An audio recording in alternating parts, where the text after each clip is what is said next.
Friends, मैं आपका mentor AK Singh और आज हम सी टेट पेपर 1 का 2016 का पेपर देखेंगे। यानी कि हम आ गए हैं 2011 से 2016 तक के पेपरों के सफ़र पर।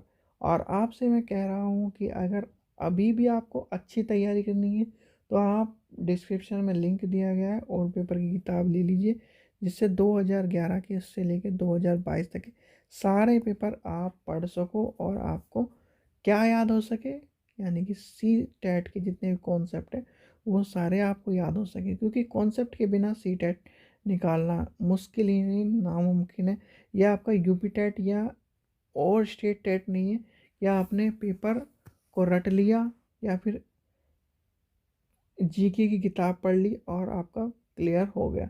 जब तक आप कॉन्सेप्ट नहीं समझोगे तब तक आपका ये सब चीज़ें नहीं होंगी। तो चलिए समय व्यर्थ न करते हैं, चलिए आज देखते हैं क्वेश्चन नंबर पहला, देखते हैं सीडीपी का भाग देखते हैं। अपने चिंतन की अवधारणात्मक परिवर्तन लाने हेतु शिक्षार्थी के समक्ष बनाने के लिए, यानी क्या होगा, शिक्षक को क्या करना चाहिए, स्पष्ट एवं आश्वासित करने वाली व्याख्या देनी चाहिए तथा शिक्षार्थियों के साथ चर्चा करनी चाहिए। देखिए चर्चा करना क्या होगा, टैग वर्ड होगा, तो इसलिए इसका आंसर हो जाएगा ये।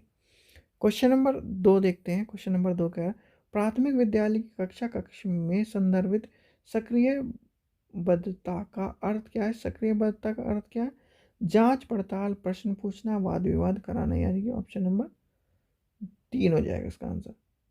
चलिए आगे चलते हैं, क्वेश्चन नंबर 3 देखते हैं। बच्चे तब सर्वाधिक सृजनशील होते हैं जब वह किसी गतिविधि में भाग लेते हैं। बिल्कुल भाग लेते हैं भाई, क्यों, ये एक तरह से आपका ये क्वेश्चन का आंसर मान लीजिए कि आपको बच्चों को जो इंगेज करना है, यानी कि क्रिएटिव बनाना, तो क्रिएटिव बनाने के लिए उन्हें ज़्यादा से ज़्यादा चीज़ों में इन्वॉल्व करिए। यानी कि आपका छोटा बच्चा, यानी कि आप टीचर हो 1 से 5 तक के, और आप बच्चे को क्या कहिए कि चलो आज गेम खेलते हैं, और गेम गेम में ही आपको सारी चीज़ें पढ़ा देंगे। वो इस तरह का टीचर होना चाहिए। और गेम में क्या होगा, आप भी इन्वॉल्व होंगे, वो भी इन्वॉल्व होगा, तो क्रिएटिव होगा, क्रिएटिव माइंड होगा। तो क्या होगा इसका आंसर, देखिए यहाँ पर होगा अपनी रुचि से, यानी गतिविधि में भाग लेगा वो अपनी रुचि से। और अपनी रुचि कब आएगी, जब आप उसे क्रिएटिव बनाने के लिए चलो आ जाओ हम खेलेंगे, तो खेलेंगे तो क्या करेगा, वो क्रिएटिव बनेगा और वो अपनी रुचि से उन सब चीज़ों में इन्वॉल्व होगा। चलिए क्वेश्चन नंबर 4 देखते हैं। भारत में अधिकांश कक्षा बहुभाषी होते हैं, इससे शिक्षक के द्वारा भाई समस्या नहीं, संसाधन के रूप में, यानी संसाधन के रूप में देखना चाहिए। बहुभाषा का मतलब ही है एक तरह से आपको संसाधन, बाधक नहीं है, समस्या नहीं है और परेशानी नहीं, ये कभी नहीं मानना है। बहुभाषा का मतलब ही है अवसर। अगर अवसर वाली बात भी यहाँ का, संसाधन की जगह अवसर वाली बात आ जाए तो बहुभाषी कक्षा का मतलब होता है अवसर देना, अवसर प्राप्त करने वाली बात आती है। एक तरह से अवसर की बात जहाँ पर भी आए तो वहाँ बहुभाषी मान के चलना। चलिए क्वेश्चन नंबर 5 देखते हैं।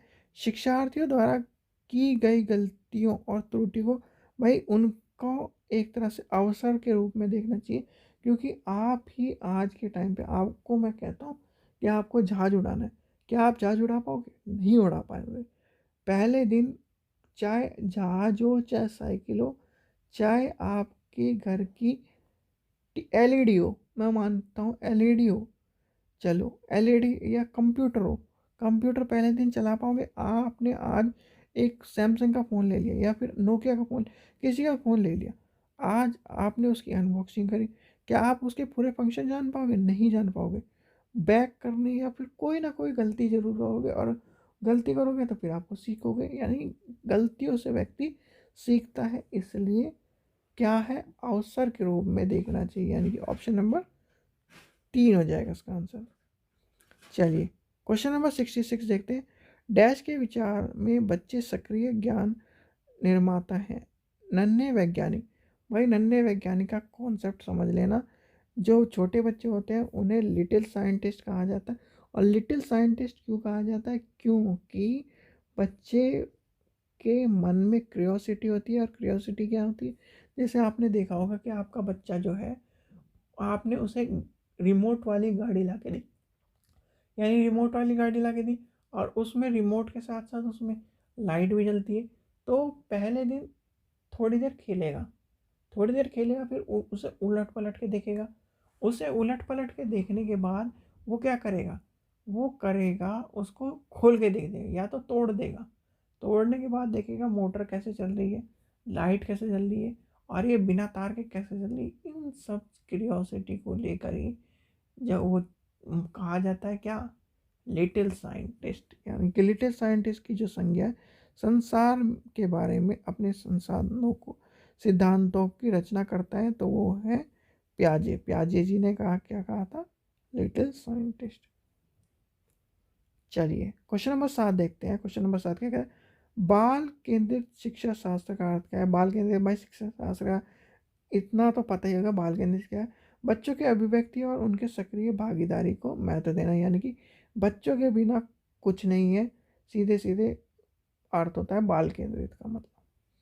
क्वेश्चन नंबर 8 देखते हैं, जटिल परिस्थितियों को संसाधित करने में शिक्षक बच्चों की सहायता कर सकता है। तो क्या कर सकता है, कार्य को छोटे हिस्से में बांटने के बाद निर्देश लिखकर, यानी कि ऑप्शन नंबर 4। क्वेश्चन नंबर 9 देखते हैं, शिक्षार्थियों से अपेक्षा करना कि वह ज्ञान को उसी रूप में पुनः प्रस्तुत कर देगा जिस रूप में उसे ग्रहण किया, गलत है।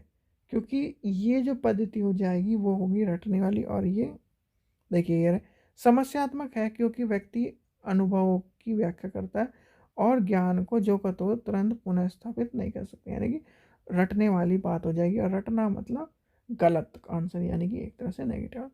क्वेश्चन नंबर 10 देखते हैं, जब शिक्षार्थी को समूह में किसी समस्या पर चर्चा का अवसर दिया जाता है, तब उसे सीखने का वक्र, यानी सीखने का वक्र कैसा होगा, बेहतर होगा, यानी कि ऑप्शन नंबर पहला हो जाएगा इसका आंसर। चलिए क्वेश्चन नंबर 11 देखते हैं, विकास की गति एक व्यक्ति से दूसरे में भिन्न होती है, किंतु यह एक डैश नमूने का अनुगमन करती है। भाई सीधे सीधे बातें, क्रम और व्यवस्थित, यानी क्रमबद्धता और व्यवस्था एक समान होगी। क्वेश्चन नंबर 12 देखते हैं, विकास के लिए निम्न में से कौन सा एक उचित तम यानी उच्चतम है। देखिए इसका आंसर विकास का, यानी कि क्वेश्चन कह रहा है विकास के बारे में कह रहा है, तो विकास जन्म से प्रारंभ हो जाता है। ये चलिए आगे चलते हैं इसमें। हाँ, विकास सांस्कृतिक संदर्भ में विकास में एक महत्वपूर्ण भूमिका निर्वाह करता है, यानी कि ऑप्शन नंबर 2 हो जाएगा इसका आंसर। चलिए आगे चलते हैं। क्वेश्चन नंबर 13, व्यक्तियों में एक दूसरे से भिन्नता क्यों होती है। वो होती है वंशानुगत और वातावरण के कारण, यानी कि ऑप्शन नंबर 3। क्योंकि भाई आप जो हो, यानी आप एक ही दिन पैदा हुए, 2 बच्चे हैं, वो एक के माँ बाप के गुण अलग हैं, एक के माँ बाप के गुण अलग है, तो वो दोनों बच्चे भी अलग होंगे, चाहे वो एक ही टाइम, एक ही डेट, एक ही दिन, एक ही समय, एक ही साथ हुए हों।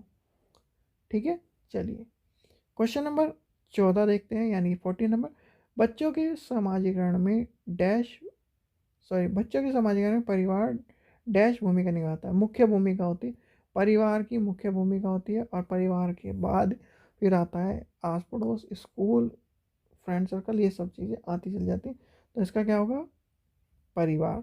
क्वेश्चन नंबर 15 देखते हैं, निम्नलिखित में से कौन सा एक सही मिलान वाला जोड़ा है। तो वो क्या है सही मिलान वाला, भाई सीधे सीधे मूल संक्रियात्मक बच्चा एक तरह से साधारण एवं वक्रीय योग्यता रखता है, यानी कि ऑप्शन नंबर पहला हो जाएगा इसका आंसर।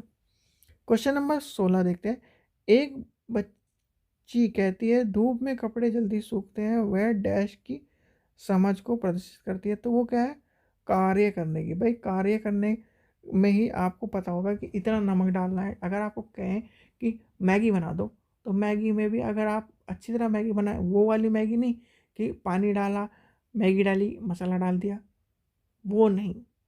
मैगी में टमाटर, प्याज, लस सब मतलब सब चीज़ें डालकर अगर मैगी बनानी है, तो उसके लिए क्या पता होना चाहिए हमें, कार्य करने के सभी समझ होनी चाहिए। चलिए क्वेश्चन नंबर 17 देखते हैं। 17 क्या कह रहा है? पियाजे के अनुसार बच्चे चिंतन वयस्क से डैश भिन्न होता है, बजाय के, यानी कि बजाय किसके? मात्रा के और प्रकार से भिन्न होता है, यानी कि प्रकार से भिन्न होता है। भाई भिन्न किसमें होगा? आपको दिख रहा है यहाँ आकार में तो भिन्न होगा नहीं, प्रकार से भिन्न होगा, तो यानी कि ऑप्शन नंबर क्या हो जाएगा? 3 हो जाएगा। चलिए आगे चलते हैं। क्वेश्चन नंबर 18 देखते हैं। निम्नलिखित में कौन सा एक आधारभूत सहायता का उदाहरण है? तो आधारभूत सहायता का उदाहरण भाई सीधे सीधे देखिए यहाँ पे अनुमोदन और संकेत देने तथा नाजुक स्थितियों पर प्रश्न पूछना, यानी कि ऑप्शन नंबर पहला हो जाएगा इसका आंसर। चलिए क्वेश्चन नंबर 19 देखते हैं। वाइगोस्टी के अनुसार बच्चे सीखते हैं, बच्चे किससे सीखते हैं? वयस्कों और समवयस्कों के साथ परस्पर क्रिया करने से। यानी कि ये क्वेश्चन एक बार नहीं, अभी तक जो से 2011 से 2022 तक के पेपर हुए हैं उनमें कई बार क्वेश्चन पूछा गया है, यानी कि 10-15 बार जो पेपर है उसमें 10 बार तो पूछा ही गया होगा। चलिए क्वेश्चन नंबर 20 देखते हैं। कोलर के प्रस्तुत किया गया है, तो वो क्या क्या है? नैतिक विकास के चरण, यानी कि नैतिक विकास के जो चरण है वो किस में है? वो है कोलर वर्ग में। चलिए आगे चलते हैं। देखिए क्वेश्चन नंबर 22 देखते हैं। निम्नलिखित में कौन सी स्थिति बाल केंद्रित कक्षा के प्रदर्शित करती है? भाई बाल केंद्रित शिक्षा कक्षा के ऊपर अभी तो आपको 2 क्वेश्चन मिल गए, और इम्पोर्टेंट सबसे पैटर्न है कि बाल केंद्रित शिक्षा क्या है। बाल केंद्रित शिक्षा क्या है? बाल केंद्रित शिक्षा में बच्चे को ही सब कुछ माना जाता है, यानी कि बच्चा स्वतंत्र है, बच्चा अपने कार्य उसी को सिखाना है। तो यानी क्या होगा? एक कक्षा में जिसमें शिक्षार्थी समूह में बैठते हैं और शिक्षक बारी बारी से प्रत्येक समूह में जाकर यानी कार्य करता है। तो ये क्या कर रहा है? बाल केंद्रित कक्षा के बारे में बात कर रहा है। चलिए आगे चलते हैं। क्वेश्चन नंबर 22 देखते हैं। बुद्धि क्या है? अब बुद्धि क्या है? समर्थ एक समुच्चय है, यानी कि ऑप्शन नंबर पहला हो जाएगा इसका आंसर। क्वेश्चन नंबर 23 देखते हैं। भाषा विकास के लिए प्रारंभिक बचपन डैश काल कहलाता है, तो वो क्या है? अति संवेदनशील। भाई अति संवेदनशील जो होता है वो कहलाता है। क्वेश्चन नंबर 24 देखते हैं। 24 क्या कह रहा है?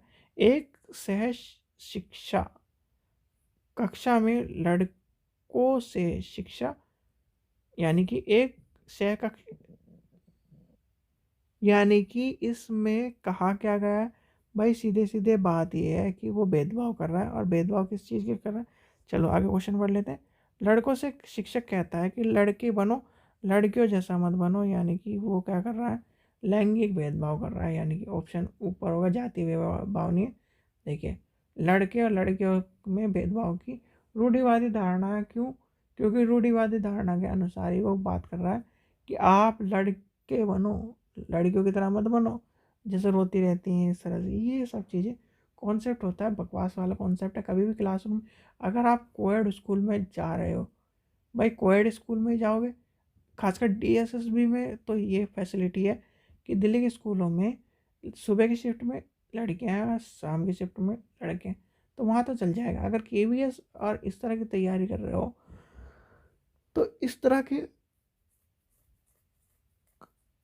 काम मत करना, सॉरी, इस तरह के काम मत करना कि आपको क्या हो? रूढ़िवादिता का सामना करना पड़े। चलिए आगे चलते हैं। क्वेश्चन नंबर 25 देखते हैं। आकलन। आकलन क्या है? सीखने में सुधार करने का एक तरीका। भाई आकलन तभी करा जाता है जब हमें सीखने की जो समस्या है, क्या कमी है क्या नहीं है, तभी हम आकलन कर पाएंगे। क्वेश्चन नंबर 26 देखते हैं। निम्नलिखित में कौन सा एक कथन समावेशन का सबसे अच्छा वक्र है? तो वो हो जाएगा ये एक, यह एक दर्शन है, यानी कि दर्शन है जो सभी बच्चों के नियमित विद्यालय प्रणाली में समान शिक्षा प्राप्त करने के लिए किया गया है, यानी कि ऑप्शन नंबर 3 हो जाएगा। क्वेश्चन नंबर 27 देखते हैं। वंचित वर्ग का पृष्ठभूमि के बच्चों को शिक्षा प्रदान करने के लिए शिक्षक को चाहिए क्या? चाहिए उनके विषय में अधिक जानकारी जुटाने का प्रयास करें और उन्हें कक्षा में होने वाली चर्चाओं में शामिल करें, यानी कि ऑप्शन नंबर 2 हो जाएगा इसका आंसर। चलिए क्वेश्चन नंबर 28 देखते हैं।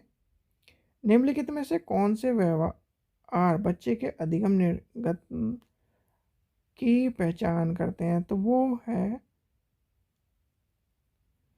यानी कि किसकी बात कर रहा है? व्यवहार एक तरह से बदलाव की बात कर रहा है, तो इसका आंसर यही होगा, मनोभाव को जल्दी जल्दी बदलना, यानी कि ऑप्शन नंबर 1। चलिए ऊपर भी देख लेते हैं, हाँ यही है, मनोभाव को बदलना। क्वेश्चन नंबर 29 देखते हैं। एक बच्चा जो आंशिक रूप से देख सकता है तो वो क्या होगा? विशेष प्रावधान करते हुए उसे नियमित विद्यालय में रखा जाना चाहिए, यानी कि मिक्स एजुकेशन की बात करें। और मिक्स एजुकेशन को क्या कहते हैं? समावेशी शिक्षा कहेंगे। सीखना, भाई सीखना क्या है? सीखना वाले के संवेगों को प्रभावित करता है, यानी कि ऑप्शन नंबर क्या हो जाएगा? 4। चलिए ठीक है बच्चों, ये जो सीडीपी का भाग था हमने कवर किया। और सीडीपी के भाग को सबसे इम्पोर्टेंट भाग इसलिए माना जाता है क्योंकि 80 नंबर से लेकर, यानी 75 नंबर से 80 नंबर सीडीपी से ही रिलेटेड आते हैं। यानी कि हमारे जो पैडागोजी है, पैडागोजी किससे रिलेटेड है? पैडागोजी किससे रिलेटेड है?